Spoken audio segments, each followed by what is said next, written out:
इस वीडियो में बात करेंगे हम लोग ओवर सब्सक्रिप्शन की। किसकी बात करेंगे? Over subscription. इसको हिंदी में बोलते हैं अभिदान। अभिदान सब्सक्रिप्शन को बोला जाता है, तो अभिदान हो जाता है ओवर सब्सक्रिप्शन। नॉर्मली हम लोग इसको भी इंग्लिश में ही लिखते हैं, हमेशा ही, बहुत ही ज्यादा कॉमन टर्म है। अभी एक रोजरी बायोटेक नाम की कंपनी थी जिसका आईपीओ आया था। यस बैंक का मैंने बताया था पिछले वीडियो में भी एफपीओ आया था। तो सारी जगह पर ओवर सब्सक्रिप्शन हो रहा होता है। क्या हो रहा होता है? Over subscription. ओवर सब्सक्रिप्शन क्यों हो रहा होता है?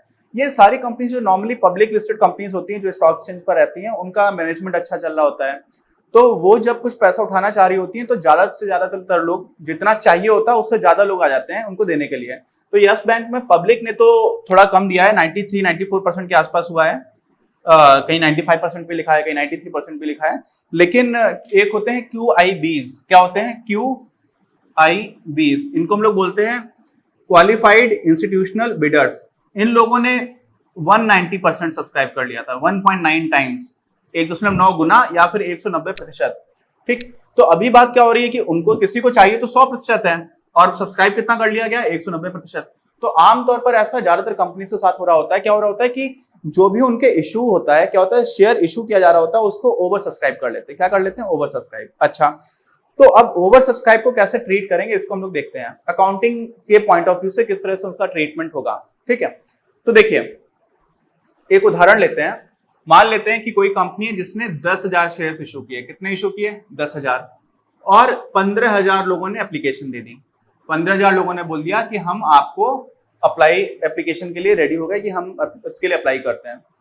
तो इसको 3 तरह से ट्रीट किया जाता है। कैसे किया जाता है? 3 तरह से ट्रीट किया जा सकता है। तो वो तीनों तरीकों को हम समझ लेते हैं, फिर उसी पर बेस्ड एक उदाहरण देखेंगे तो हमें सारी चीजें समझ में आ जाएंगी। बहुत ही आसान है।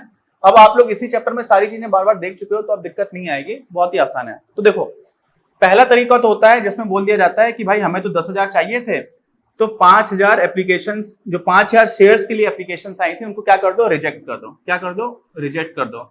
और रिजेक्ट करने में हम लोग क्या बोल देते थे? इनको खेद पत्र भेज देते थे। ठीक, दूसरा तरीका क्या है? दूसरा तरीका होता है जिसको हम लोग बोलते हैं प्रो रेटा बेसिस। क्या बोलते हैं? प्रो रेटा। प्रो रेटा भी बोला जाता है, राटा भी बोलते हैं कुछ लोग। इसका मतलब होता है आनुपातिक। क्या होता है? आनुपातिक, प्रोपोर्शनल। इसमें क्या होता है? बहुत ही आसान है। 10,000 शेयर्स कंपनी को देने थे, 15,000 शेयर्स के लिए मांग आ गई, तो कंपनी ये बोलती है, इसका मतलब अगर हमें 10,000 शेयर्स देने थे और मांग कर दिए लोगों ने 15,000 की, तो हम इसी अनुपात में लोगों को शेयर्स दे देंगे। इसका मतलब क्या हुआ? 2/3, यानी कि 2:3 अनुपात में दे देंगे। इसका मतलब क्या हुआ? 2:3 का मतलब क्या होता है? 2:3। इसका मतलब क्या होता है? 2/3। तो मान लीजिए किसी इंसान ने 300 शेयर्स बोला था कि मैं खरीद लूंगा, उसने 300 शेयर्स को सब्सक्राइब करने के लिए आवेदन दिया, एप्लीकेशन दी, तो हम बोलेंगे आपको 300 नहीं मिलेंगे भाई साहब, आपको 2/3 में गुणा कर दीजिए, इतने शेयर्स मिल जाएंगे। तो कितने हो जाएंगे? ये 200 शेयर्स। यानी कि जितने भी शेयर्स के लिए आपने अप्लाई किया हुआ है और जितने ज्यादा यहाँ पर आ जा रहा था, तो इसी जो अनुपात निकल कर क्या है, इसी अनुपात में हम क्या कर देंगे? आपको शेयर्स दे देंगे। तो यहाँ पर सीधा सीधा हो जाएगा कि 2/3, क्योंकि 10,000 और 15,000 का जो अनुपात है वो 2:3 है, इसलिए ऐसा हो जाएगा। अच्छा, तीसरा तरीका क्या होता है, और यही सबसे ज्यादा कॉमन है, प्रैक्टिस में नॉर्मली यही चल रहा होता है। इसमें क्या होता है कि आमतौर पर कुछ शेयर्स को हम लोग कह देते हैं कि नहीं नहीं, इतने शेयर्स को हम रिजेक्ट कर देते हैं, उनको खेद पत्र भेज दिया जाता है, और बाकी लोगों को हम लोग प्रो रेटा बेसिस पर, यानी कि आनुपातिक रूप से बांट देते हैं। जैसे अब इसी उदाहरण में मान लेते हैं, इसको मैं बिगाड़ता हूं, मान लेते हैं कि क्या होता है, 10,000 शेयर्स चाहिए थे, 15,000 लोगों ने एप्लीकेशन दे दिया, तो हमने बोला कि ऐसा करते हैं यार, 2,500 को तो हम पहले रिजेक्ट कर देते हैं। कितने को? 15,000 लोगों ने अप्लाई किया, इसमें से आपने 2,500 को रिजेक्ट कर दिया, तो कितने बच गए? 12,500। और आपको इशू कितना करना था? 10,000। तो आप बोलते हो 10,000 देने थे, 12,500 लोगों ने अप्लाई किया हुआ है। अप्लाई तो 15,000 ने किया था, 2,500 को आपने रिजेक्ट कर दिया। क्या कर दिया? रिजेक्ट, एकदम सीधे सीधे मना कर दिया। अब इसका आप अनुपात निकालोगे जो बच गया है, तो ये अनुपात आ जाएगा 4:5। ठीक, अब इस वाले केस में अगर मान लीजिए किसी ने 300 शेयर्स के लिए आवेदन किया होता, तो हम उसको 300 गुणे 4/5, यानी कि 240 शेयर्स दे देंगे। पिछले वाले केस में 200 दे रहे थे, क्योंकि 2:3 हो जा रहा था। यहाँ पर देखिए 2:3 है, यहाँ पे 4:5 हो गया। यानी क्या किया गया यहाँ पर? कुछ को तो आपने कैंसिल कर दिया पहले वाले की तरह, और कुछ बच गए हैं जो वास्तव में जितने चाहिए तो उससे ज्यादा है अभी भी। तो क्या करोगे आप? उसी अनुपात में उन लोगों को शेयर बांट दोगे। तो ये 3 तरीके हैं, ये तीनों तरीके समझ में आ गया। अच्छा, अब आएगा कि हम इसको अकाउंटिंग में ट्रीट कैसे करेंगे, इसका ट्रीटमेंट कैसा होगा। बहुत ही आसान है। क्या होगा देखना, बहुत आराम से समझना। शेयर एप्लीकेशन हमारा अकाउंट होता है। क्या होता है? शेयर एप्लीकेशन, जिसको हम लोग बोल देते हैं अंश आवेदन। क्या बोल देते हैं? अंश आवेदन। एक ही बात लिख देता हूं, आपको समझ में आ जाएगा। अंश आवेदन। तो होगा क्या इस वाले केस में, 10,000 के लिए आपको चाहिए था, आ गया 15,000 का। ठीक, तो 15,000 का जब आ गया तो आपके पास बैंक में 15,000 शेयर्स के हिसाब से पैसे आ जाएंगे। कितने के हिसाब से आ जाएंगे? तो बैंक खाता जो है वो आपका पहली बार में क्या हो रहा होगा? डेबिट हो रहा होगा, क्योंकि बैंक में पैसे आ गए सीधे सीधे। और बैंक तो आपके लिए एक एसेट है, आपके लिए मतलब कंपनी के लिए एक एसेट है। तो यहाँ पर क्या आ गया? सीधे सीधे पैसे आ गए।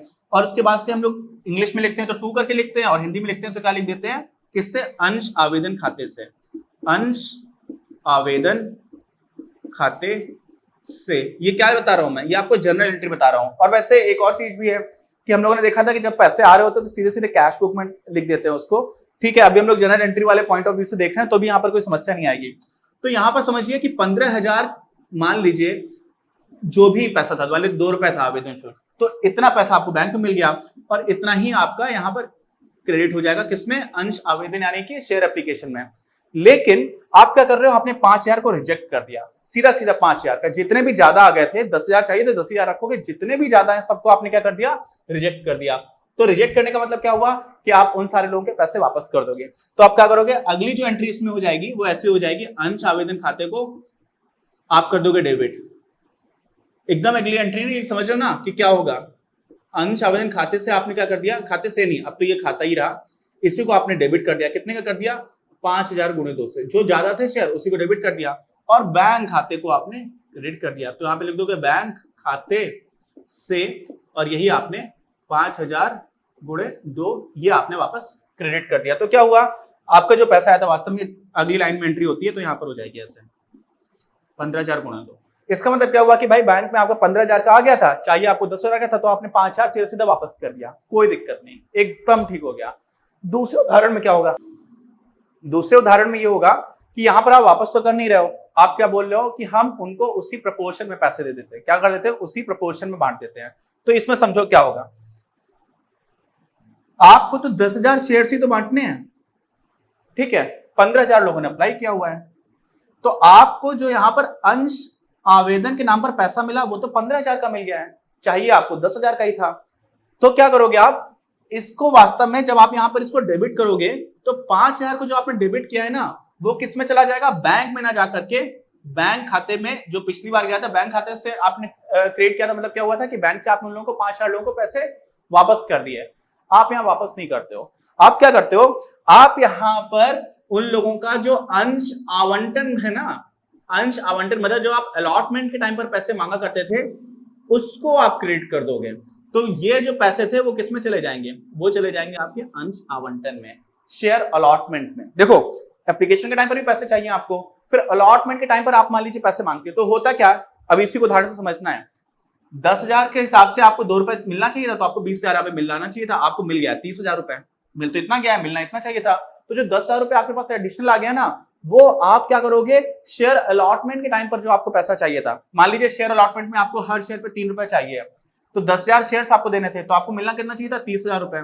और 30,000 में आपको 20,000 यहां मिलना चाहिए था, 30,000 यहां मिलना चाहिए था, लेकिन यहां पर 30,000 मिल चुका है। इसका मतलब आप आगे का जो 30,000 मिलना चाहिए था उसमें से आप ये मान लोगे कि 10,000 हमको ऑलरेडी मिल गया। तो 10,000 कहां से आया? वो आया था आपका शेयर एप्लीकेशन से, अंश आवेदन से। तो अंश आवेदन से जो आया वही चीज आपने क्या कर दी? एक दूसरे खाते में, जो हमारा शेयर अलॉटमेंट का खाता है, अंश आवंटन का। आवेदन है एक एप्लीकेशन, दूसरा है अलॉटमेंट आवंटन, तो उसमें आपस में हस्तांतरित कर दिया, ट्रांसफर कर दिया, बस इतना आसान है, समझ लो।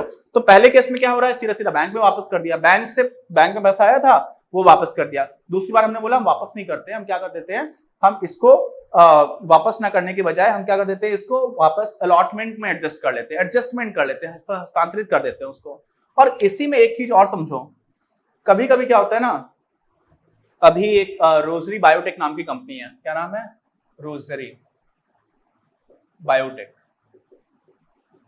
इसने अपना आईपीओ निकाला तो कुछ 70 गुने से भी ज्यादा सब्सक्राइब हो गया है। कितना? 70 गुने से ज्यादा। इनको अगर 1 लाख मान लीजिए 10,000 शेयर्स बेचने थे तो 7 लाख शेयर्स के लिए एप्लीकेशन आ गया, हालांकि 7 लाख से भी ज्यादा, क्योंकि 70 गुने से ज्यादा का हुआ है। तो ऐसे केस में तो क्या हो जाएगा यार, ऐसे केस में तो आप अलॉटमेंट इतना कितना कर लोगे भाई, आप समझ रहे हो ना, अलॉटमेंट में आप पूरा का पूरा अलॉटमेंट भी कवर हो जाएगा अगर आप सारे लोगों का एडजस्ट कर लोगे, समझ रहे हो।